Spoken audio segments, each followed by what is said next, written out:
Bismillahirrahmanirrahim. Assalamualaikum teman-teman, apa kabar semua? Semoga teman-teman dalam keadaan sehat walafiat serta dalam lindungan Allah Subhanahu wa Ta'ala ya. Amin.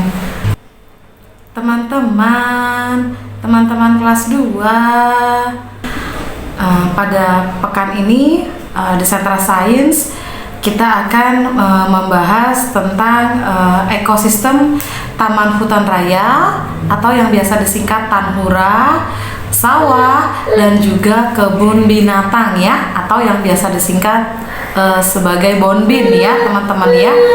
Nah, sebelum memulai sentra kita berdoa dulu ya. Bismillahirrahmanirrahim. Rabbi zidni ilma warzuqni fahma birahmatika ya arhamar rahimin. Amin. Oke teman-teman, sebelumnya ibu mau tanya dulu nih, siapa yang tahu apa sih ekosistem Taman Hutan Raya itu? Mirip ya, sama seperti ekosistem hutan ya. Apa sih bedanya? Oke, kita akan bahas ya. Ekosistem Taman Hutan Raya atau yang biasa disingkat Tanhura adalah kawasan hutan yang ekosistemnya itu dilindungi ya. Jadi pelestarian alamnya itu dilindungi ya, baik itu yang alami atau yang bukan alami ya. Nah, tujuannya itu untuk mengoleksi tumbuhan dan hewan ya, baik jenis asli dari negara kita, negara Indonesia, ataupun bukan asli Indonesia ya, yang dapat dimanfaatkan bagi kepentingan umum ya. Nah, adapun fauna yang biasa ditemui di ekosistem Tanhura ini ya, ada kera ekor panjang, ada tupai, ada burung puter, ada rusa ya, dan masih banyak fauna atau hewan lainnya ya yang tidak ibu sebutkan ya. Begitu juga dengan floranya ya, flora yang biasa ditemui pada ekosistem Tanhura ya. Ada damar, ada kayu manis, ada bunga bangkai, ada pinus merkusi ya, dan masih banyak tumbuhan atau flora lainnya ya yang tidak ibu sebutkan ya. Nah, sebelumnya ibu sudah pernah membahas ya bahwa ekosistem ini yang sudah kita pelajari ini tuh banyak sekali ya manfaatnya ya. Begitu juga dengan manfaat yang ada pada ekosistem Tanhura ini ya. Antara lain, yang pertama sebagai sumber oksigen, yang kedua sebagai tempat penelitian, yang ketiga sebagai sumber ilmu pengetahuan, yang keempat sebagai tempat rekreasi, yang kelima sebagai tempat interaksi antara manusia dengan alam. Jadi sebenarnya fungsi atau manfaatnya ini sama seperti ekosistem hutan ya, seperti dia sebagai sumber oksigen karena banyak tumbuhannya ya, terus sama seperti ekosistem alami lainnya ya yang sudah pernah ibu bahas, bisa menjadi sumber pendidikan ya, bisa menjadi sumber ilmu pengetahuan atau laboratorium alam ya teman-teman ya. Oke, kita akan berpindah ke ekosistem sawah ya. Siapa di sini teman-teman yang sudah pernah lihat sawah? Entah itu lihat secara langsung atau mungkin lihat dari buku-buku atau mungkin internet, YouTube ya. Nah, hampir semua kita sudah tahu ya bentuknya sawah itu seperti apa ya. Nah, ibu akan jelaskan ya. Apa sih ekosistem sawah itu, Bu? Nah, ekosistem sawah adalah suatu ekosistem buatan yang berbentuk lahan pertanian ya, dengan memiliki permukaan tanah cukup rata yang terdapat pematang sebagai pembatasnya ya, dan biasa ditanami padi, palawija, dan tanaman lainnya ya teman-teman ya. Nah, adapun fauna atau hewan yang biasa ditemui pada ekosistem sawah ya, ada serangga, ada cacing tanah ya, karena waktu di ekosistem laut kita ada bahas cacing laut ya, burung, ular sawah, ada tikus ya, dan masih banyak hewan lainnya ya teman-teman ya.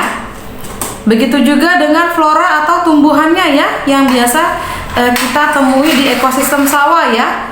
Nah, ada padi ya kan, kita paling sering itu mendengar sawah itu identik dengan tanaman padi ya, karena kita negara Indonesia memang makanan pokoknya itu adalah beras ya. Jadi pada umumnya itu sawahnya itu ditanami oleh padi ya. Nah, ada palawija dan ada gulma ya, atau rumput liar ya, sebagai tanaman liarnya ya teman-teman ya. Dan masih banyak flora atau tumbuhan lainnya yang tidak ibu sebutkan ya. Nah, apalagi ekosistem sawah ya, pasti banyak sekali manfaat yang bisa kita ambil ya. Nah, diantaranya itu yang pertama, sebagai tempat menanam padi ya, atau budidaya tumbuhan lainnya ya, entah itu palawija, jagung, dan lain-lain ya. Masih banyak lainnya ya teman-teman ya. Yang kedua, sebagai sumber penghasilan petani ya, karena yang mengerjakan sawah ini adalah petani ya. Dan yang ketiga, sebagai tempat berlangsungnya rantai makanan ya, tumbuhan dan hewan ya, yang ada di sawah. Nah, kita akan berpindah kepada ekosistem kebun binatang ya. Nah, ekosistem kebun binatang ini adalah ekosistem yang berada di wilayah sekitar kebun binatang ya. Nah, siapa di sini teman-teman yang pernah ke kebun binatang? Iya, kalau di Balikpapan ibu mungkin belum menemukan kebun binatang yang banyak sekali ya jenis binatang-binatangnya ya teman-teman ya.